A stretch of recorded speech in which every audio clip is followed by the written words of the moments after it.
نحمده ونصلي على رسوله الكريم اما بعد فاعوذ بالله من الشیطان الرجیم بسم اللہ الرحمن الرحیم الم تر الی الذی حاج ابراہیم فی ربہ ان آتاہ اللہ الملک اذ قال ابراہیم ربی الذی یحیی ویمیت قال انا احیی وامیت قال ابراہیم فإن اللہ یاتی بالشمس من المشرق فات بها من المغرب فبہت الذی کفر واللہ لا یہدی القوم الظالمین صدق اللہ العظیم رب اشرح لی صدری ویسر لی امری واحلل عقدۃ من لسانی یفقہوا قولی آمین یا رب العالمین۔ یہ دو رکوع جو ہم پڑھ رہے تھے بنی اسرائیل کے متعلق، اس میں پہلا ہم نے پڑھ لیا تھا، اور یہ جو دوسرا رکوع ہے بنی اسرائیل کے متعلق، اس میں 3 واقعات آئے ہیں اور 3 آیات، یعنی ایک ایک آیت میں ایک ایک واقعہ بیان کر دیا گیا۔ پہلا واقعہ حضرت ابراہیم علیہ السلام کے متعلق ہے، دوسرا حضرت عزیر علیہ السلام کے، اور پھر تیسرا پھر حضرت ابراہیم علیہ السلام کے متعلق۔ تو الم تر الی الذی، تو کیا تم نے غور نہیں کیا، دیکھا نہیں اس بات کو کہ الذی حاج ابراہیم، کہ وہ کہ جس نے حجت بازی کی، جھگڑا کیا ابراہیم علیہ السلام سے فی رب ہی، اس کے رب کے بارے میں، ان آتاہ اللہ الملک، اور یہ جرت کیوں اسے ہوئی، یہ تکبر یا یہ غرور اسے کیوں ہوا کہ اللہ تعالیٰ کے اوپر آبجیکشن کرے اور جھگڑا کرے ان کے بارے میں، اس وجہ سے کہ ان آتاہ اللہ الملک، اللہ نے اسے بادشاہی عطا کی تھی۔ اور ظاہر ہے کہ ایک عام آدمی یہ جرت ہی نہیں کر سکتا کہ کسی بڑے کے خلاف بات کرے، تو ایک سب سے جو بڑا ہے اللہ، اس کے متعلق کوئی بات کرے تو یہ جرت کس کو حاصل ہو سکتی ہے؟ کسی بڑے کو۔ تو وہ اللہ تعالیٰ نے بیان کر دیا کہ اللہ تعالیٰ نے اسے بادشاہی عطا کی تھی، جس کی بنیاد پر اس نے کہا کہ میں ہی سب کچھ ہوں، اس نے اللہ ہی پر اعتراض کر دیا۔ اب حضرت ابراہیم علیہ السلام اسے سمجھا رہے ہیں، اذ قال ابراہیم ربی الذی یحیی ویمیت، اور جب کہا ابراہیم علیہ السلام نے کہ میرا رب تو وہ ہے جو زندہ کرتا بھی ہے اور مارتا بھی ہے۔ اصل میں حضرت ابراہیم علیہ السلام سے اللہ تعالیٰ نے جو امتحانات لیے ہیں، گھر میں امتحانات لیے، والد صاحب کے ذریعے لیا، اور پھر اب وہ اس وقت کے بادشاہ، یا جسے دوسرے الفاظ میں کہنا چاہیے کہ جس نے خدائی کا دعویٰ کر رکھا تھا۔ آپ کو سب کو معلوم ہے کہ حضرت ابراہیم علیہ السلام اصلاً عراقی ہے، اور عراق میں اس وقت نمرودوں کی بادشاہی تھی۔ جیسے عراق میں فرائنہ، فرعون کوئی نام نہیں ہے بلکہ وہ لقب ہے، جیسے ہم کہتے ہیں نا ہمارا وزیر اعظم، تو وزیر اعظم کوئی بھی ہو سکتا ہے، تو اسی طرح وہاں ان کا لقب تھا کہ یہ فرائنہ، تو یہ فلانا فرعون ہے، یہ فلانا فرعون ہے، یہ فلانا۔ اسی طرح عراق کے اندر جو نمرود تھا، تو یہ کوئی نمرود ایک شخص نہیں تھا، بلکہ جو بھی اس وقت بادشاہ بنتا تھا وہ نمرود کہلاتا تھا۔ تو عراق کے نماردہ، اسی طرح یمن کے طبا، کہ اس طرح بادشاہوں کے جو سلسلے تھے نا وہ چلتے تھے۔ تو اس وقت جو بھی نمرود تھا، اس نے حضرت ابراہیم علیہ السلام کے ساتھ یہ جھگڑا کیا کہ تم کس رب کی بات کرتے ہو۔ جس طرح فرعون نے بھی حضرت موسیٰ علیہ السلام سے کہا تھا وما رب العالمین، جو ہے نا کون رب العالمین، میں اپنے سوا تو کسی کو نہیں جانتا کہ کوئی رب العالمین ہے بھی ہے۔ تو حضرت موسیٰ علیہ السلام نے ان سے کہا تھا کہ وہ زندہ بھی کرتا ہے، مارتا بھی ہے، میرا رب وہ ہے۔ تو اس نے کہا اچھا، اس سے پہلے تو لوگوں کو یہ پتہ ہی نہیں تھا کہ کوئی رب اور بھی ہے جو میرے علاوہ بھی ہے۔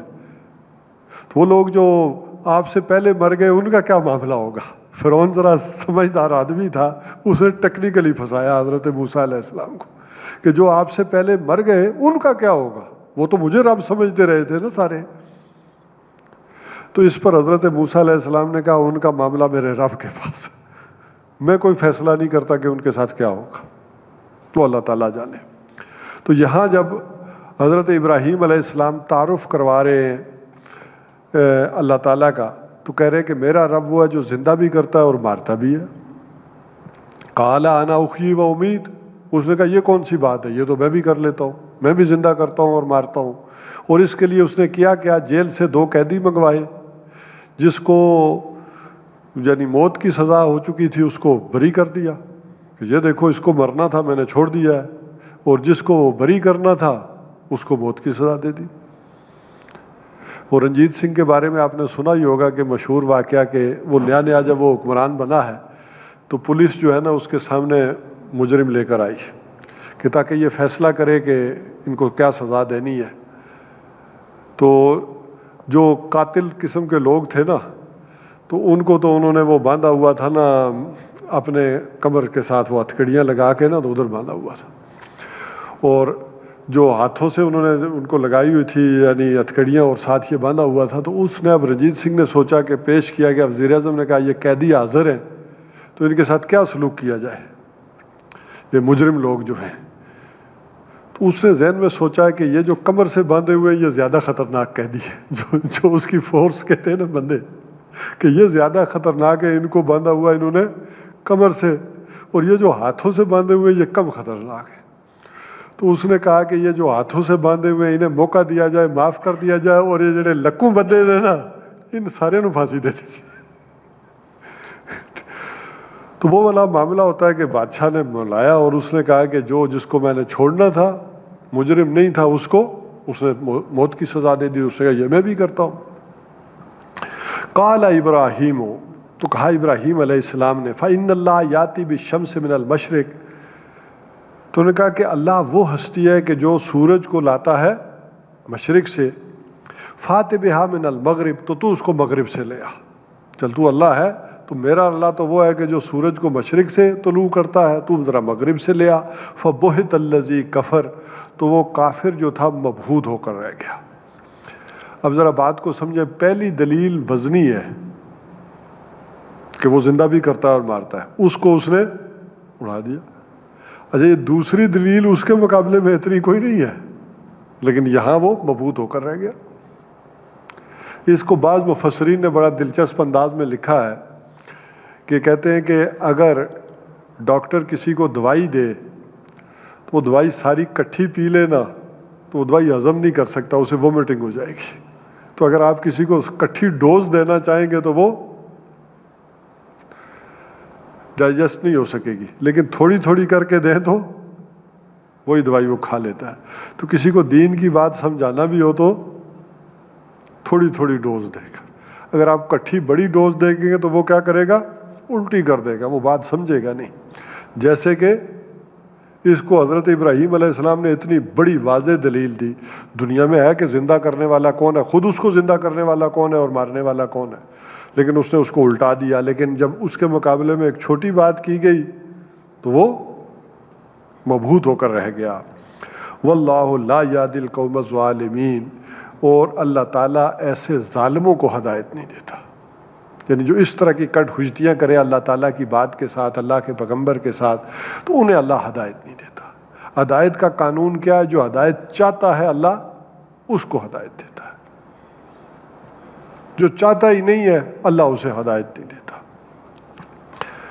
او کالذی مر علی قریۃ وہی خاویۃ علی عروشها، یا اس شخص کی مانند کہ جس کا گزر ہوا ایک بستی پر، وہی خاویۃ علی عروشها، اور وہ گری پڑی تھی اپنی چھتوں کے اوپر.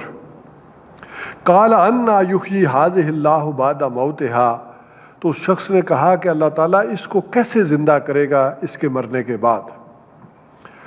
اب اس میں وہ سارا تاریخی تسلسل جوڑ لیں جو پیچھے ہم پڑھتے آئے تھے پچھلے 2-4 رکوعوں میں، کہ حضرت موسیٰ علیہ السلام جب فرعون سے لے کر اسے نکلے ہیں اپنی قوم کو، تو صحرائے طی کے اندر آئے. یہ ذرا آپ اگر سامنے نقشہ رکھ لیں نا تو یہ بحیرہ یمن، ریڈ سی آگے جا کر 2 حصوں میں تقسیم ہو جاتا ہے. یہ خلیج عقبہ اور خلیج سویس، جو بعد میں کاٹ کر پھر نہر سویس بن گئی. تو مصر اس سائیڈ پر ہے، تو یہ خلیج سویس سے یعنی کراس کر کے اس کو اس سائیڈ پر آئے. یہ جو صحرائے طی ہے، عرب پین جسے کہتے ہیں اس وقت سرائے سینا، یا ایک اور نام بھی ہے اس کا، صحرائے طی بھی کہتے ہیں. اسی کے نکڑ پر جہاں یہ خلیج عقبہ اور خلیج سویس ہے، اس کا یہ جو کارنر ہے، ٹپ ہے، یہاں کوہ طور ہے. تو اسی کے نیچے لے کر یہاں آئے حضرت موسیٰ علیہ السلام کو. اور یہاں انہوں نے جب اپنی قوم کو اکٹھا کیا، جو بھی واقعات گزرے، تو اس میں سے آخری یہ تھا کہ چلو چل کر فلسطین پر قابض ہو جاؤ. تو انہوں نے کہا ہم نہیں لڑتے، جس کے نتیجے میں اللہ تعالیٰ نے انہیں سزا دی کہ 40 برس تک تم اس صحرا کے اندر بھٹکتے رہو گے. اسی دوران حضرت موسیٰ علیہ السلام کا بھی انتقال ہو گیا. بعد میں ان کے جو جانشین بنے ہیں یوشع ابن نون، ان کی قیادت میں انہوں نے قتال کیا تو صحیح، لیکن جو بھی علاقہ ان کے حصے میں آیا اس میں انہوں نے 12 حکومتیں بنا لی. بجائے ایک مرکزی حکومت بنانے کے 12 قبیلوں نے 12 حکومتیں بنا لی، لہٰذا آپس ہی میں لڑتے رہتے تھے. ان کی اس لڑائی سے فائدہ اٹھا کر آس پاس کے مشرکوں نے جو ہے ان کے علاقوں پر قبضہ کر لیا، انہیں بھگا دیا اور ان کے گھروں کو، بیوی بچوں کو، سب کو قبضے میں لے لیا.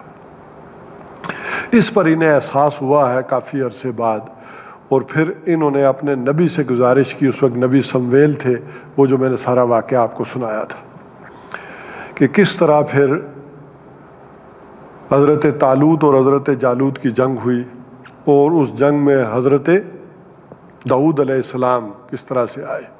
بلکہ وہ بات رہ گئی تھی کہ نبی سمویل نے بھی ایک پورے ان کے جتنا علاقہ تھا اس کا ایک جو بھی ہے جسے کہنا چاہیے دورہ کیا، اور سب سے کہا کہ اپنے بندے فوج میں بھیجو تاکہ طالوت کی جو ہے وہ بازو مضبوط کرو، تاکہ یہ جالوت کے ساتھ جنگ کرے اور تمہیں علاقے ملیں واپس. تو حضرت داؤد کے جو والد ہیں انہوں نے کہا کہ میرے یہ 5 بیٹے ہیں اور یہ توانا ہیں، بڑے طاقتور ہیں، یہ میں نے 5 حضرت طالوت کو دے دیے. تو انہوں نے کہا چھٹا ذرا کمزور سا ہے اور اس سے گھر کے کام کاج میں لیتا ہوں اور وہ بکریاں وغیرہ چراتا لاتا ہے. تو انہوں نے کہا نہیں وہ بھی دکھا دو مجھے. تو حضرت داؤد علیہ السلام آئے تو حضرت سمویل نے کہا کہ یہی وہ کام کا آدمی ہے اور یہی وہ کارنامہ سر انجام دے گا، یہ تورات میں لکھا ہوا ہے. لیکن پھر حضرت داؤد چلے گئے بعد میں بکریاں چرانے، لہذا اس جنگ کے موقع پر وہ اچانک آئے تھے. وہ اس جنگ میں یعنی فوجی کی حیثیت سے اس میں شامل نہیں تھے، بلکہ اچانک آئے تھے اور انہوں نے وہ بات یعنی اپنے گوپیے سے پھر اس جالوت کا قلعہ کما کیا. تو یوں وہ حکومت جو ہے وہ حضرت طالوت کی قائم ہوئی، اور پھر اس کے بعد ان کی بیٹی سے شادی بھی ہو گئی حضرت داؤد علیہ السلام کی، اور ان کی وفات کے بعد حضرت طالوت کی وفات کے بعد حضرت داؤد علیہ السلام جو ہے اس ریاست کے حکمران بنے، خلیفہ بنے، اور حضرت داؤد کے بعد ان کے بیٹے حضرت سلیمان علیہ السلام بنے، جن کی عظیم و شان سلطنت تھی، جو کئی اعتبارات سے جو انہوں نے اللہ سے دعا کی تھی کہ اللہ تعالیٰ مجھے وہ حکومت دے جو تو نے کسی کو نہ دی. تو اللہ تعالیٰ نے انہیں ہوا پر بھی کنٹرول دیا، اللہ تعالیٰ نے انہیں جنات کے اوپر بھی کنٹرول دیا. تو بہرحال حضرت سلیمان علیہ السلام کے بعد وہ حکومت 2 حصوں میں تقسیم ہو گئی، ایک ریاست یہودیہ اور ایک ریاست اسرائیل قائم ہوئی. جو اسرائیلیہ ریاست تھی اس میں باقی 8 بھائی انہوں نے حکومت قائم کی، لیکن وہ جب 8 نے مل کر قائم کی تو وہ کوئی زیادہ چلی نہیں. 8 نے یا 9 نے قائم کی تو وہ زیادہ دیر چلی نہیں، وہ عام طور پر ان دوسروں کے آشوریوں کے ہاتھوں مارے گئے. لیکن یہ جو ریاست بنی تھی دوسری، جس میں یہ تینوں نے مل کر بنائی تھی، یعنی حضرت یوسف علیہ السلام، حضرت بنیامین اور حضرت یہودا جو بڑے بھائی تھے سب سے، ان سے مل کر یہ جو ریاست وجود میں آئی یہودیہ ریاست، یہ طویل عرصہ قائم رہی ہے. اور اسی سے وہ یہودا سے ہی یہ یہودیہ ریاست بنی، اور اسی میں رہنے والے پھر یہودی کہلائے، اور بعد میں اسی میں یہودی مذہب ترتیب پایا، اور اسی سے بعد میں پھر یہ یہودی بن گئے. تھے یہ بھی مسلمان قوم ہیں، لیکن انہوں نے اپنے لیے پھر کیا کیا، یہودی لقب اختیار کر لیا. اس کو بالکل آپ ایسے محسوس کر سکتے ہیں کہ جیسے ایک زمانے میں ہمارے ہاں بھی نام کے ساتھ مذہب کا لاحقہ لکھنا ضروری ہوتا تھا. جیسے کسی کا بھی نام لکھا ہوا، جیسے میرا نام ہے نوید تو میں آگے لکھوں گا نوید حنفی، یا کوئی تصوف کا کوئی سلسلہ ہے تو وہ بھی ساتھ لکھتے تھے کہ نوید حنفی نقشبندی، یا نوید حنفی قادری، یا نوید حنفی دیوبندی تو صوفی فلاں، یعنی یہ بڑی ترتیب کے ساتھ لوگ لکھتے تھے. تو ہوتے ہوتے پھر وہ ساری قوم ایک بن جاتی ہے اس انداز کے اندر. تو اسی طرح وہ یہودی بن گئے وہاں پر. لیکن ان کے اوپر پھر 587 قبل مسیح کے اندر زوال آیا ہے، اور عراق ہی کے نمرود نے جا کر کیا کیا ہے، ان کی تہس نہس پھیری ہے بخت نصر نے. اور اس وقت اس زمانے میں کہا جاتا ہے کہ 12 لاکھ کا یہ شہر تھا، 6 لاکھ کو اس نے اس وقت وہاں قتل کر دیا. ذرا اندازہ کر لیں، کوئی اس وقت کوئی 52 طیارے نہیں تھے، کوئی توپیں نہیں تھی، تیروں سے تلواروں سے 6 لاکھ کو وہیں فلسطین میں قتل کر دیا، اور 6 لاکھ کو یہ بھیڑ بکریوں کی طرح ہانکتا ہوا اپنے دارالخلافے عراق لے آیا۔ عراق میں بغداد کہتے ہیں نا بیبلونیا، بابل، تو بابل تقریباً یہ کوئی 60 کلومیٹر دور ہے اس سے، بغداد سے، جو پرانا شہر ان کا بابل کہلاتا ہے، تو اس لیے بعض لوگوں نے اس کو بغداد بھی کہا ہے۔ تو پرانے زمانے میں یہ، جیسے میں نے ایک دفعہ آپ سے بات کی بھی تھی کہ یہ دور دراز کے قصبے بھی، شہر بھی بڑے شہر کے اندر ہی آتے تھے، اسے شمار کیے جاتے تھے۔ جیسے میں نے آپ کو تزک بابری کا حوالہ دیا تھا کہ تزک بابری میں لکھا ہوا از شہر لاہور از مضافات ملتان است، یعنی بابر نے لکھا ہے، ظہیر الدین بابر نے، کہ یہ جو لاہور ہے یہ کہاں ہے؟ از مضافات ملتان است۔ تو شہر لاہور اس وقت کوئی اس کی حیثیت نہیں تھی، چھوٹا سا تھا، اس کے راہ گزر لوٹتے مارتے رہتے تھے۔ یہ بعد میں اکبر نے جب یہ قلعہ بنوایا تو یہاں ایک مضبوطی کی ہے، اور اس نے یہ اندازہ کیا تھا کہ اگر ہمیں ادھر سے یہ جو حملہ آور آتے ہیں افغانستان سے، یہ اگر ہمیں روکنے ہیں تو یہ ہمیں روکنے پڑیں گے لاہور میں، ورنہ یہ سیدھے جو بھی حکمران آتا ہے وہاں سے تو سیدھا کہاں چڑھ کے آ جاتا ہے؟ دلی۔ تو اگر ان کو روکنا ہے، دلی کو میں نے سیو کرنا ہے، تو مجھے لاہور کو مضبوط کرنا ہوگا۔ تو شہر لاہور از مضافات ملتان است، تو ملتان اور لاہور کا آپ کو معلوم ہے 300-400 کلومیٹر کا فاصلہ۔ تو اس وقت اگر بغداد کہیں، بغداد سے بابل 60 کلومیٹر دور تھا، تو کوئی حرج کی بات نہیں ہے کہ جن لوگوں نے لکھ دیا ہے کہ بابل ہی بغداد تھا۔ تو بہرحال یہ وہاں لے آیا بغداد کے اندر، اور پیچھے حضرت عزیر علیہ السلام لگتا ایسے ہے کہ کہیں گئے ہوئے تھے کسی تجارتی سفر پر یا کہیں۔ اب ذرا آپ اندازہ کریں کہ وہ انٹر ہوئے ہیں فلسطین کے اندر، اور انہوں نے دیکھا کہ یہاں کوئی ایک نفس بھی زندہ نہیں ہے، اور کوئی ایک اینٹ دوسری اینٹ پر سلامت نہیں۔ وہ جو معبد بنایا تھا حضرت سلیمان علیہ السلام نے، وہ بھی مسمار، کوئی شے برابر۔ اور عام طور پر آپ نے دیکھا ہوگا کہ جب بلڈنگیں گرتی ہیں نا تو چھت پہلے گرتی ہے، اور چھت کے اوپر پھر دیواریں گرتی ہیں۔ تو اس لیے یہ بات آئی، او کالذی مر علی قریۃ وہی خاویۃ علی عروشہا، یا اس شخص کی طرح کہ جس کا گزر ہوا اس بستی پر کہ جس کی چھت کے اوپر دیواریں گری پڑی تھی، جو بستی اپنی چھتوں کے اوپر اوندے منہ پڑی ہوئی تھی۔ قال انا ھذہ اللہ بعد موتہا، قال انا یحیی ھذہ اللہ بعد موت، اللہ اس کو کیسے زندہ کرے گا؟ اب اللہ تعالیٰ نے انہیں کہیں راستے میں کہا ہوگا کہ آپ کو ہم نے پیغمبر بنا دیا ہے اور آپ جائیں فلسطین میں، نبوت سے سرفراز کر دیا۔ اب وہ یہاں آئے، بندہ ہی کوئی نہیں، اور سارے شہید ہوئے پڑے ہیں، تو اب انہوں نے کہا اس کو کیسے زندہ کرے گا؟ کوئی اینٹ دوسری اینٹ پر رکھی ہوئی نہیں ہے۔ فَأَمَاتَهُ اللَّهُ مِائَةَ عَامٍ، تو اللہ تعالیٰ انہوں نے موت دے دی، مار دیا، کس کے لیے؟ 100 سال کے لیے۔ ثُمَّ بَعَثْنَاهُ، پھر انہیں اٹھایا۔ قَالَ كَمْ لَبِثْتَ، تو اللہ تعالیٰ نے کہا کہ تو کتنا عرصہ رہا ہے، یعنی اس کیفیت میں سویا رہا ہے۔ قَالَ لَبِثْتُ يَوْمًا أَوْ بَعْضَ يَوْمٍ، تو انہوں نے کہا کہ میں کوئی سویا رہا ہوں گا، کس کیفیت میں رہا ہوں گا؟ ایک دن یا کوئی دن کا حصہ، آدھا دن، یا ہو سکتا ہے یہ بھی ہو تھکا ہوا تھا سفر میں تو ایک پورا دن سوتا رہا ہوں گا۔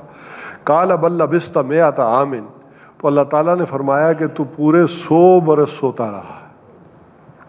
فَانظُرْ إِلَىٰ طَعَامِكَ، تو ذرا آپ دیکھ اپنے کھانے کو۔ اب ظاہر ہے کھانے کا کوئی جو انہوں نے باندھی ہوگی کوئی پوٹلی، کوئی ٹفن۔ وَشَرَابِكَ لَمْ يَتَسَنَّ، اور اپنے پینے کو اس میں کوئی سڑانٹ پیدا نہیں ہوئی۔ لم یتسنہ، وہ خراب نہیں ہوا، بدبودار نہیں ہوا، وہ کھانا اسی طرح ہے۔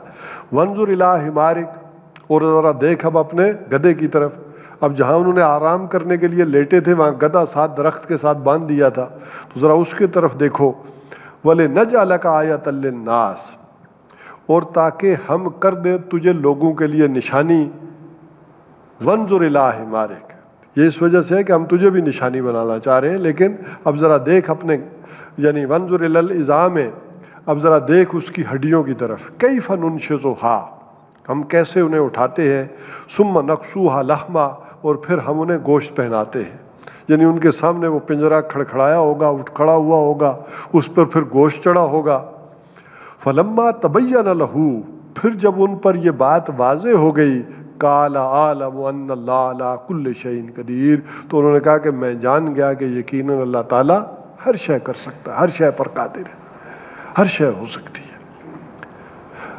اب اللہ تعالیٰ نے انہیں بھیج دیا ہے، انہیں کہا، اللہ نے کہا کہ جاؤ وہاں پر بابل جاؤ، جہاں تمہاری قوم قید ہے وہاں جاؤ۔ انہوں نے اپنی قوم کے پاس وہاں پہنچے ہیں اور پھر ان کو سمجھانا شروع کیا، ان کے اندر تبلیغ شروع کر دی اور انہیں ایمان کی دعوت دی۔ اور جب ان کے دل اللہ کی طرف مائل ہوئے ہیں تو اللہ تعالیٰ نے پوری دنیا کے حالات پھیر دیے۔ ایران کے شہنشاہ کو اللہ تعالیٰ نے اٹھایا اور اس نے عراق کے شہنشاہ کے اوپر حملہ کر دیا اور اس کو شکست دی، نمرود کو، اور ان کو آزاد کر دیا۔ تو کچھ بھی نہیں ہوا، کوئی نہ جہاد ہوا، نہ تیاری ہوئی، نہ جنگ ہوئی، ان کو اللہ نے آزاد کر دیا۔ اور یوں تقریباً 100 برس پورا لگا ہے پھر یہ سارے فلسطین کو دوبارہ آباد ہونے میں۔ حضرت عزیر علیہ السلام اب ظاہر ہے غلام قوم تھی، کو اس طرح پیسے نہیں تھے، لٹے پٹے گئے ہیں، قافلوں کی صورت میں وہاں پہنچتے گئے، حضرت عزیر آباد کرتے گئے، جس طرح مدینہ میں ایک بھائی چارے والا معاملہ تھا، بھائی ایک دوسرے کو سپورٹ کرو، اور اسی طرح کچھ چند تھوڑی سی دیواریں کھڑی کر کے ان لوگوں نے، اب وہ وسائل تو اس طرح تھے نہیں تھے کہ وہ کھودتے بنیادوں کو اور از سر نو اس ہیکل کو تعمیر کرتے، تو جتنی کو بھی میسر تھی قوت اس کے ذریعے دوبارہ انہوں نے ہیکل کی دیواریں کھڑی کی اور وہاں عبادت کا معاملہ شروع کر دیا۔ لیکن کرتے کرتے ہوا یہ کہ وہ مقابی سلطنت یہ کہلاتی ہے تاریخ میں، حضرت سلیمان علیہ السلام سے بھی بڑی حکومت پھر وجود میں آئی ہے، اور یہ وہی زمانہ ہے کہ جس میں سکندر اعظم ادھر آیا ہے، اور سکندر اعظم سے بھی اس کی مدبیڑ ہوئی ہے اس حکومت کی، لیکن سکندر اعظم بھی اسے پوری طرح سے ختم نہیں کر سکا، بلکہ کچھ حصے تاراج کرنے کے بعد وہ ادھر نکل آیا ہے۔ تو یہی وجہ ہے کہ حضرت عزیر علیہ السلام ان کے ہاں بڑے پھر معتبر مانے جاتے ہیں، ان کی وجہ سے انہیں دوبارہ حیات نو ملی، دوبارہ زندگی ملی، دوبارہ ان کی حکومت قائم ہوئی ہے۔ یہی وجہ ہے کہ پھر یہودیوں کا ایک گروہ انہیں پھر اللہ تعالیٰ کا بیٹا قرار دیتا رہا ہے کہ بھائی یہ صفت کے آگے دنیا میں 100 سال وہ سوئے بھی رہے، اٹھے بھی رہے، یہ غیر معمولی بات تھی نا ایک انسان کے لیے، تو اللہ تعالیٰ کا بیٹا قرار دیا۔ لیکن سب یہودیوں نے نہیں، ایک خاص گروہ تھا، وقالت الیہود عزیر ابن اللہ، یہ قرآن حکیم میں بھی آتا ہے سورہ توبہ میں کہ یہودیوں نے یہ کہا کہ عزیر اللہ کے بیٹے ہیں، تو یہ ان کا ایک تذکرہ ہے، اس حوالے سے یہاں آیا ہے۔ اب ایک تیسری آیت میں پھر واقعہ آیا ہے، وَإِذْ قَالَ إِبْرَاهِيمُ رَبِّ أَرِنِي كَيْفَ تُحْيِي الْمَوْتَى، اور جب کہا ابراہیم علیہ السلام نے کہ اے میرے رب مجھے دکھا کہ تو کیسے زندہ کرے گا مردہ کو، بھئی ہم زندہ ہوں گے، دوبارہ ہوگا۔ اب ذرا دیکھیں کہ یہ سارے جو معجزات ہو رہے ہیں نا، نوع انسانی ابھی ذرا بچپنے میں تھی نا، تو یہ سارے معجزات حصی معجزات ہو رہے تھے۔ جیسے ان کے ہاں قربانی والا معاملہ تھا کہ جب بھی کوئی شخص قربانی کرتا تھا تو اسے آگ کا ایک شعلہ آ کر کھا جاتا تھا، تو اسی طرح ان کے ہاں حصی معجزات بہت زیادہ تھے، چل رہے تھے۔ تو اسی میں سے ایک یہ بھی تھا کہ آخر کیسے، ذرا آپ اندازہ کریں نا کہ آج کا انسان کس سہولت میں ہے، مشکلات اور دوسری سائڈ کی اس کی بڑھ گئی ہیں، لیکن اس زمانے کے ایک انسان کو کتنی تپسیا اور محنت کرنی پڑتی تھی کہ سارا کچھ ریکارڈ ہو رہا ہے، اللہ سب کچھ سن رہا ہے، اور سب کی پورے واقعات وہاں اس کے پاس ریکارڈ ہو رہے ہیں، وہ دکھا دے گا۔ اب یہ بات سمجھ میں نہیں آتی تھی، یہ اس میں تو ہمارے بچپن کی بات ہے۔ ہم نئے نئے آئے تو معلوم ہوا کہ خط لکھتے تھے، میں سیبروں میں نے جوائن کیا تو اس میں لکھتے تھے خط، وہ خط لکھنا کمپنی کو امریکہ میں، ہالینڈ میں کسی مشینری کے متعلق، کوئی ٹیکنیکل معلومات کے متعلق لکھنا میں نے، تو وہ 15 دن بعد جواب آتا تھا۔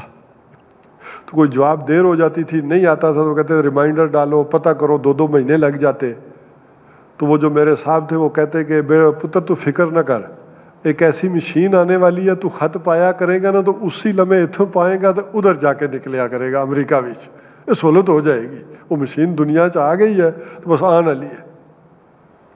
اچھا بھئی یہ کون سی مشین آئے گی کہ خط ادھر سے ڈالیں گے ادھر؟ تو تھوڑے ہی عرصے میں پتہ چلا گا فیکس مشین آ گئی۔ اچھا اس کا عرصہ بھی زیادہ نہیں گزرا تو ای میل آ گئی، اس کے ذریعے ادھر کیا۔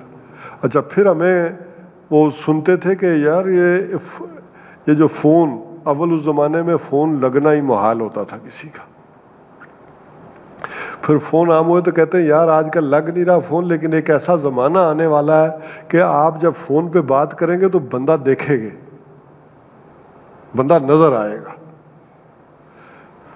یقین نہیں آتا تھا کہ ایسا ممکن بھی ہو سکتا ہے کہ جب فون کریں گے ہم تو بندہ نظر آئے گا. آپ یقین نہیں آتا تھا.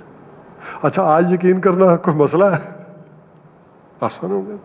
تو ذرا اندازہ کریں کہ آج سے 2-2.5 ہزار سال پہلے آدمی یا 4,000 سال پہلے آدمی کتنا مشکل تھا ان باتوں پر یقین لانا، کتنی اسے محنت کرنی پڑتی ہوگی اس ایمان کے متعلق.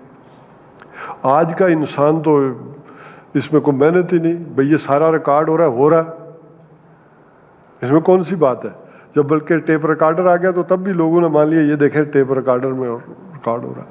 پھر ویڈیوز آ گئی، پھر اب تو آ گیا چپ آ گئی، یہ چپ کے اندر ساری میموری ریکارڈ ہو جائے گی. تو اب یہ والے ایمانیات کے لیے کسی تپسیا کی، کسی محنت کی کسی ضرورت نہیں، بلکہ آج اس ایمان کو قائم رکھنے کے لیے آزمائشیں زیادہ آ گئی، پریشانیاں زیادہ آ گئی. اس چیزوں پر اوپر ایمان والا معاملہ اتنا نہیں رہا کہ آپ کو محنت کرنی پڑے کہ اللہ تعالیٰ دکھائے گا کیسے ساری چیزیں ریکارڈ کر کے رکھے گا. یہ معاملہ ہی نہیں رہا. تو وَإِذْ قَالَ ابراہیم رَبِّ أَرِنِي كَيْفَ تُحْيِي الْمَوْتَى، وہ جب کہا ابراہیم علیہ السلام نے کہ میرے رب مجھے دکھا تو کیسے زندہ کرے گا. قَالَ أَوَلَمْ تُؤْمِنْ، اللہ نے ذرا آپ ڈانٹا، کیا تو ایمان نہیں رکھتا کہ میں زندہ کروں گا بھائی. قَالَ بَلَىٰ، انہوں نے کہا کیوں نہیں، ایسی بات نہیں ہے. وَلَٰكِن لِيَطْمَئِنَّ قَلْبِي، لیکن میں چاہتا ہوں کہ میرے دل کو بھی اطمینان ہو جائے، میرے دل میں بھی وہ یقین آ جائے.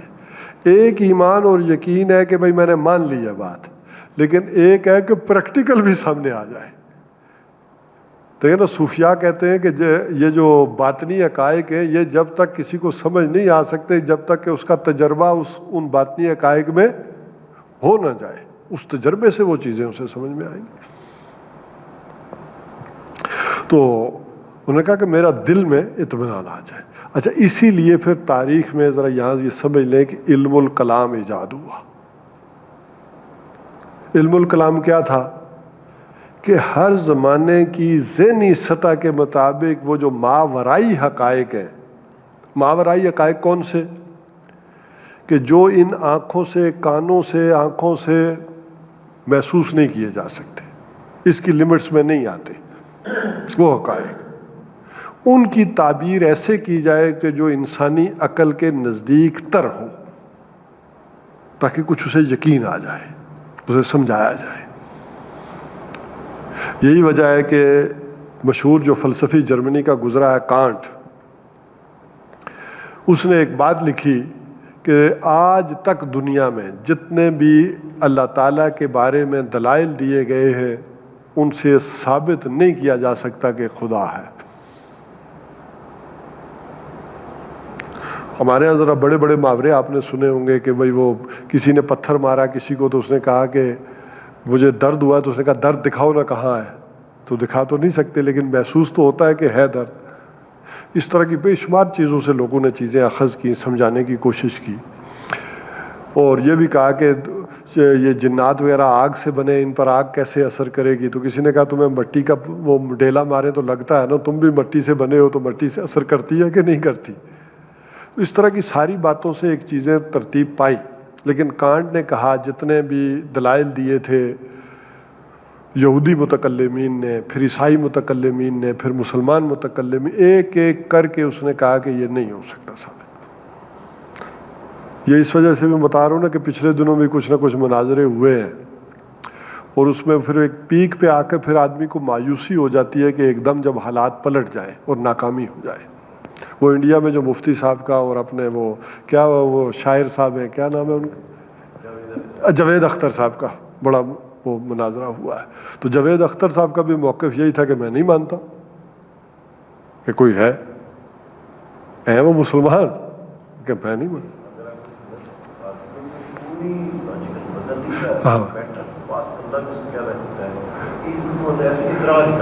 اعتراض اگر ہے تو یہ ایک بات پوچھ رہے ہیں کہ مریض ہے تو ان ٹھیک ہو رہی ہے، بس ایسی باتیں ایسی تھی. لیکن وہ دیکھیں ان کے مقابلے میں مفتی صاحب کو بڑی مدلل ہوئی. لیکن کل کو کوئی بڑا صحیح اس فیلڈ کا بندہ آ جائے تو مفتی صاحب کو بھی چاروں شانے چت کر دے تو آپ کیا کہیں گے؟ غیر متزلزل ایک بات ہو جائے گی.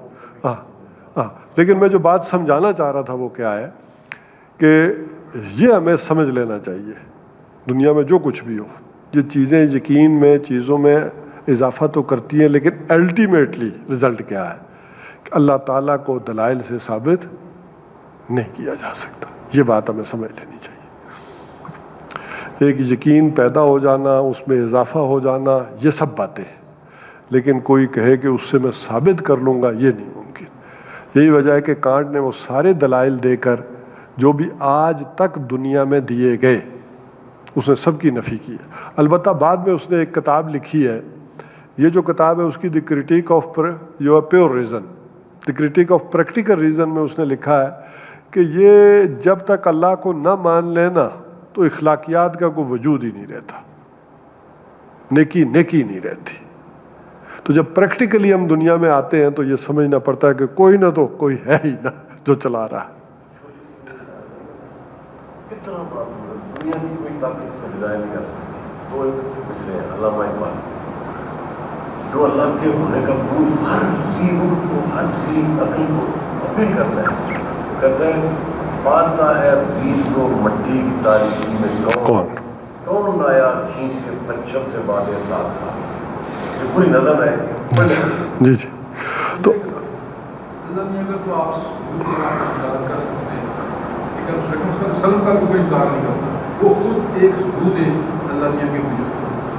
چلے ٹھیک ہے آگے چلتے ہیں. انکار کرنے والوں نے تو حضور صلی اللہ علیہ وسلم کا بھی کر دیا. ٹھیک ہے. اب اسی لیے اس حوالے سے سمجھیں ایک ہے ایک شخص کا مان لینا، ایک ہے ان کو رسول مان لینا. یہ بھی غیب کی بات ہے. ایک شخص دنیا میں کہے کہ مجھے پیغام کس نے بھیجا ہے؟ اللہ نے بھیجا اور میں اللہ کا پیغمبر ہوں. یہ غیب کی بات ہے. ایک آپ کی شخصیت ہے سامنے لیکن ان کا یہ دعویٰ کہ میں کون ہوں؟ اللہ کا پیغمبر ہوں اور میرے پاس وحی آتی ہے، یہ غیب ہے. یہ ان حواس سے نہیں مانا جا سکتا. وہ غیب پر ایمانی ہے. قال بلا ولکن لیطمئن قلبی. تو حضرت ابراہیم علیہ السلام نے کہا کہ میں چاہتا ہوں کہ میرے دل میں اطمینان آ جائے. اب یہ دیکھیں یہ بھی کون کہہ رہا ہے؟ پیغمبر ہے. تو ہم مطمئن ہو جائیں کہ ہمارا ایمان بڑا ٹھیک ہے اور ہمیں اس کو پختہ کرنے کی کوئی ضرورت نہیں.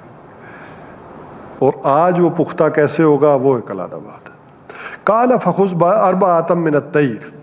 تو اللہ تعالیٰ نے فرمایا کہ کیا کرو کہ تم 4 پرندے لے لو. اب وہ تفسیر میں آئیں گے، کوئی کوا تھا، وہ کبوتر تھا، وہ مرغ تھا. فَسُرْهُنَّ إِلَيْكَ. اور انہیں اپنے ساتھ مانوس کر لو. ثُمَّ اجْعَلْ عَلَىٰ كُلِّ جَبَلَةٍ مِّنْهُنَّ جُزْءًا. اب بیچ میں سے ایک بات محذوف کر دی کہ انہیں ذبح کرو. آخری بات کر دی کہ کیا کرو ان میں سے ان کے ٹکڑے جو ہے ٹکڑے ٹکڑے کر کے ان میں سے ہر ایک کے ٹکڑے پہاڑ کے اوپر رکھ دو. جس کی تفصیل یہ آتی ہے کہ ان کے پر کاٹ دو، ان کی ٹانگیں کاٹ دو، ذبح کرنے کے بعد گردنیں کاٹ دو اور 4 پہاڑوں پر رکھ دو. گردنیں ساری ایک جگہ رکھ دو، پر سارے ایک جگہ رکھ دو اور ٹانگیں ایک جگہ اور باقی چیز ایک جگہ. ثم ادعوہن. پھر انہیں پکارو. یاتی نہ کسایا. وہ چلے آئیں گے آپ کے پاس دوڑتے ہوئے. وہ مولانا اسلائی صاحب نے لکھا ہے کہ یہ ٹکڑے ٹکڑے کر کے رکھا ہے. یہ جو بعض لوگوں نے لکھا ہے نا کہ جو ذرا ریشنلسٹ قسم کے لوگ ہیں کہ یہ کیسے پاسبل ہے کہ ٹکڑے ٹکڑے کر دیے جائیں اور زندہ ہو کر آ جائیں. تو انہوں نے کہا کہ ایک جگہ انہوں نے مرغا رکھ دیا تھا، ایک جگہ کبوتر، ایک جگہ کوا، تو بلایا تو انہوں نے کہا یہ تو ہر ایک کبوتر باز کر سکتا ہے. وہ بلائے گا مانوس ہو کے تو آ سکتا ہے، یہ نہیں. ذبح ہوئے ہیں اور ٹکڑے ٹکڑے کر کے رکھا ہے.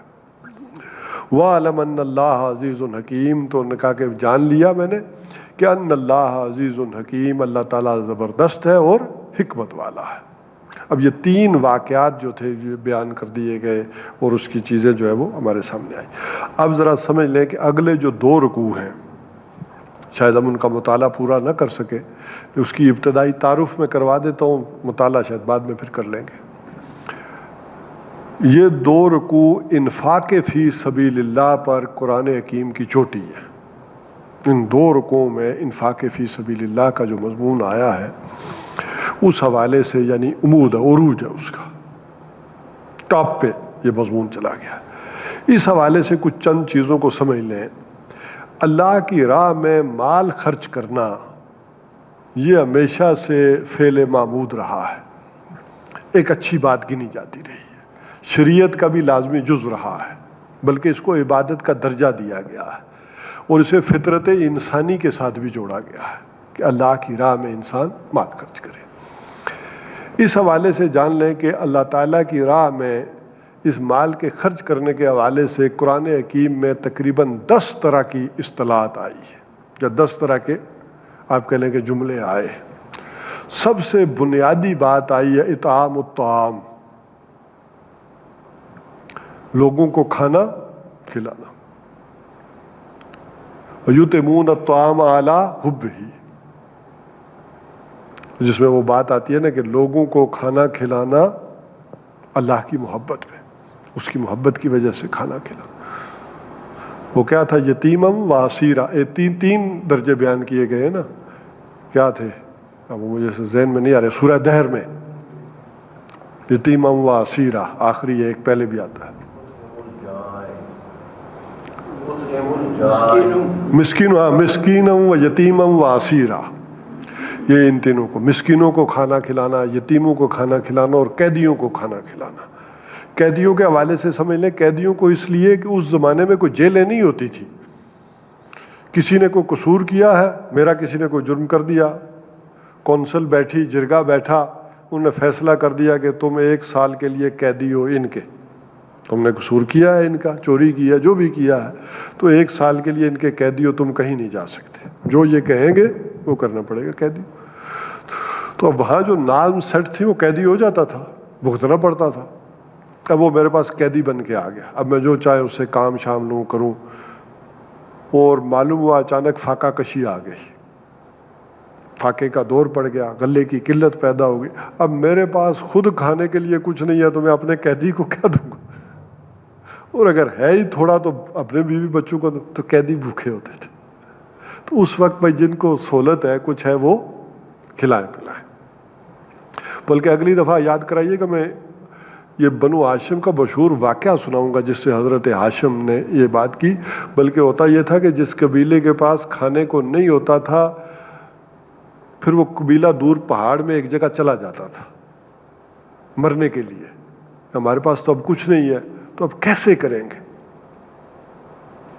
تو اپنے سارے خاندان اور فیملی کو لے کر ایک جگہ چلے جاتے تھے کہ اب اپنے مرنا ہے تو کون لاشیں دفنائے گا، کون کرے گا اس فاقہ کشی کے حال میں. تو وہ وہاں پر جا کر موت کا انتظار کرتے تھے اور بھوکے تڑپ تڑپ کر پھر مر جاتے تھے وہ لوگ سارے. تو اس کا خاتمہ کیا تھا ہاشم نے. حضور صلی اللہ علیہ وسلم کے جو پردادا تھے، انہیں جب معلوم ہوا کہ ایک بہت بڑا قبیلہ وہ چلا گیا ہے، وادی ڈیتھ کہنا چاہیے، اس کے اندر چلا گیا ہے اور مرنے کے لیے وہ سارے چلے گئے نہیں ہیں، تو انہوں نے پھر یہ آواز لگائی تھی کہ ہمارے جو رؤسا ہیں، جن کے پاس کچھ ہے، ہم اپنے ایک پورے قبیلے کو مرنے کے لیے چھوڑ دیں. تو یہ ہمیں کچھ نہ کچھ کرنا چاہیے ان کے لیے، اور سب کو ملا کر جوڑ کر پھر انہوں نے یہ کیا. اور اسی پر پھر انہوں نے تجارت کی طرف پھر زور دیا تھا. تجارت کی طرف پھر ان کا ذہن منتقل ہوا کہ ہمیں مل کر پھر یہ تجارت کرنی چاہیے. اور پھر یوں انہوں نے یمن اور شام کا یہ جو تجارتی مال اور پیسہ کھینچا ہے تاکہ عرب خوشحال ہو سکے. وہ سورہ قریش میں پھر کبھی میں یہ واقعہ آپ کو بیان کروں کہ وہاں اللہ تعالیٰ نے جو کہا ہے نا کہ تمہیں چاہیے کہ اس گھر کے رب کی بندگی کرو جس کی وجہ سے جس نے تمہیں خوف سے نجات دلائی اور بھوک میں کھانا کھلایا. تو ذرا پورا پس منظر ہے اس بھوک کا. تو پہلا یہ ہے کہ بھوکوں کو کھانا کھلانا، اور کسی انسان کے اخلاق سے گرا ہونے کے لیے یہ کہا گیا ہے کہ یہ تو وہ شخص ہے، یعنی ایسا اخلاق سے گرا ہوا ہے، تہی دامن ہے اخلاق سے.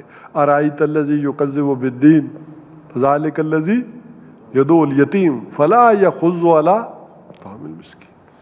جو یتیم کو بھی دھکے دیتا ہے اور کسی کو کھانا کھلانے پر آمادہ بھی نہیں کرتا. چلو اپنے پاس نہیں ہے تو کسی کو کہہ دے کہ یہ بھوک سے مر رہا ہے، اسی کو کوئی تھوڑا بہت دے دو. تو کسی کے انسان کے اخلاق سے گری ہونے کی حرکت بھی اس کو کہا گیا. یہ بنیادی بات. اب دوسری اصطلاح قرآن حکیم میں آئی آتا. یہ سورہ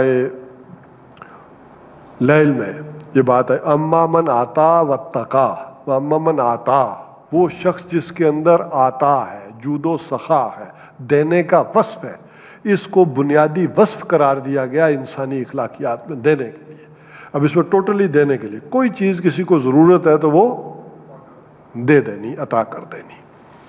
اور اس کو خاص کر پھر آیا بر میں سورہ بقرہ کی آیت نمبر 177 میں ہم پڑھ بھی آئے تھے، وَآتَ الْمَالَ عَلَىٰ حُبِّهِ ذَوِي الْقُرْبَىٰ وَالْيَتَامَىٰ. وہ پوری لسٹ آ گئی پھر کہ مال کا خرچ کر دینا اور اس کی محبت کے باوجود، مال سب کو اچھا لگتا ہے، اس کی محبت کے باوجود خرچ کر دینا، یہ بات آ گئی. تو یہ درجہ بدرجہ یعنی کھانا کھلانا، مال کا خرچ کرنا، اور پھر زکوٰۃ، ایتاء زکوٰۃ، زکوٰۃ کا دینا. اچھا، ایک زکوٰۃ وہ ہے کہ جو اصطلاح میں ہمارے سامنے آئی 2.5% دینا. ایک زکوٰۃ جو قرآن حکیم میں الفاظ استعمال ہوئے ہیں کہ اپنی روح کی بالیدگی کے لیے خرچ کرنا، اپنی پاکیزگی کے لیے خرچ کرنا. دیکھیں 20 پارے مکہ میں نازل ہوئے ہیں، 10 مدینہ میں. تو زکوٰۃ بطور اصطلاح یہ 2.5% یہ مدینہ میں جا کر نافذ ہوئی ہے. اس سے پہلے جب مکہ میں کہا جاتا تھا کہ زکوٰۃ دو، زکوٰۃ دو، نماز قائم زکوٰۃ دو، تو اس سے وہ قانونی زکوٰۃ مراد نہیں تھی.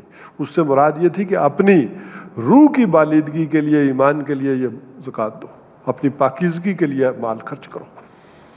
یہی وجہ ہے کہ حضور صلی اللہ علیہ وسلم نے پھر جب یہ زکوٰۃ کا معاملہ آیا ہے قانونی، تو آپ نے فرما دیا کہ تمہارے رشتہ داروں کا، لوگوں کا تمہارے اوپر اس زکوٰۃ کے علاوہ بھی حق ہے. یہ نہ سمجھنا کہ تم نے زکوٰۃ دے دی تو تم بری ہو گئے. تمہارے عزیز و اقارب اگر ضرورت مند ہیں تو اس میں حق ہے تمہارے مال میں ان کا. تو یہ زکوٰۃ کی بھی 2 تہیں نسبت ہے. پھر آگے قانونی زکوٰۃ کی بھی 2 ہے بہرحال. اور اس کے بعد زکوٰۃ کے بعد صدقات، اللہ کی راہ میں صدقہ کرنا. بلکہ قرآن حکیم میں جہاں زکوٰۃ کے مصارف آئے ہیں اس کو بھی انما الصدقات للفقراء، وہاں صدقات کے الفاظ یہ آئے، یعنی صدقہ کر دینا یہ بھی ایک معاملہ. اسی طریقے سے صدقات کے بعد انفاق، خرچ کر دینا، یہ اصطلاح بھی قرآن حکیم میں آئی. اور انفاق کے معنی میں بھی 2 طرح کی باتیں آئی، ایک کے ساتھ مجرد انفاق اور ایک کے ساتھ انفاق فی سبیل اللہ، اللہ کی راہ میں خرچ کر دینا، یہ علیحدہ سے بات آئی. اب اسی کو آگے لے کر چلے تو جہاد بالمال، اللہ کی راہ میں جہاد کرو اپنی جانوں سے اور مالوں سے. تو اللہ کی راہ میں جہاد کرنا بالمال، یہ بھی اصطلاح آ گئی. اور اس میں آخری اصطلاح آئی ہے قرض حسنہ، من یقرض اللہ قرضا حسنہ. کون ہے جو اللہ کو قرض حسنہ دے؟ دنیا میں قرض حسنہ تو یہ ہے نا، کسی کو ضرورت ہے تو آپ نے دے دیا اور کہا کہ جب آپ کی ضرورت پوری ہو جائے اور جب آپ کو ہمت ہو تو واپس کر دیجیے گا. وہ یہ تقاضا نہیں ہوتا کہ آپ نے اتنے عرصے میں دینا. اتنے قرض حسنہ کا مطلب یہی کہ آپ کی کوئی ضرورت ہے، آپ نے پیسے دے دیے کہ جب تمہاری ضرورت پوری ہو جائے گی، سہولت ہوگی تو مجھے. تو کون ہے جو اللہ کو قرض حسنہ دے؟ وہ جو ابھی آپ علامہ اقبال کی بات کر رہے تھے نا، اس میں وہ یہی بات آئی تھی کہ یہ جو سود ہے دنیا میں، اس نے انسان کے دل کو تاریک کر دیا اور سخت کر دیا، اور قرض حسنہ کی لذت سے انسان ناآشنا ہو گیا ہے. کہ لوگوں کے پاس فالتو پیسہ ہوتا تھا تو کسی کو کیا کرتے تھے؟ قرض حسنہ. لیکن سود نے انسان کی دلوں کو تاریک کر دیا ہے، اور وہ جو نمود حق جو اللہ تعالیٰ نے آدم کے سینے میں حق بات کی بات پیدا کی تھی، وہ ڈیوائن سپارک پیدا کیا تھا جو حق کو پہچان لیتا تھا، اس کی وجہ سے وہ دفن ہو گیا ہے، ختم ہو گیا۔ حق کو پہچاننے کی صلاحیت ختم ہو جاتی ہے۔ تو بہرحال یہ تقریباً 10 اصطلاحات میں نے آپ کے سامنے رکھی ہیں جو انفاق فی سبیل اللہ کے موضوع پر، جو قرآن حکیم میں مختلف درجوں میں آتی ہیں۔ یعنی پہلے وَيُطْعِمُونَ الطَّعَامَ عَلَىٰ حُبِّهِ، اطعام الطعام، کھانا کھلانا، پھر عطا یہ بات آ گئی، اور پھر اس کے بعد زکوٰۃ کے بھی دونوں معنی، اور پھر زکوٰۃ کے بعد صدقات کے بعد انفاق میں بھی انفاق فی سبیل اللہ، اور پھر جہاد بالمال اور قرض حسنہ۔ یہ 10 ہے۔ اب ان کو 2 حصوں میں علیحدہ تقسیم کر لیں، ان 10 کو بھی 2 علیحدہ کیٹیگریز میں تقسیم کر لیں تاکہ بات اور کلیئر ہو جائے گی۔ ان میں سے وہ مدات ہے، ایک وہ کہ جو صرف ابنائے نو پر خرچ کرنے کے لیے آئی ہے۔